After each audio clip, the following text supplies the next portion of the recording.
আমি তার প্রথম না, দ্বিতীয় ভালোবাসা ছিলাম।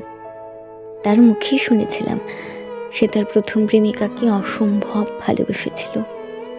তাকে পাওয়ার জন্য কত পাগলামি করেছিল, কিন্তু তবু সে তাকে ভালোবাসেনি। আমি সেদিন শুনে বলেছিলাম, এতটা ভালোবাসার পরেও মানুষ কিভাবে ছেড়ে চলে যায়। তার প্রাক্তনের প্রতি এত ভালোবাসা দেখে আমি সেদিন তার প্রেমে পড়ে গিয়েছিলাম।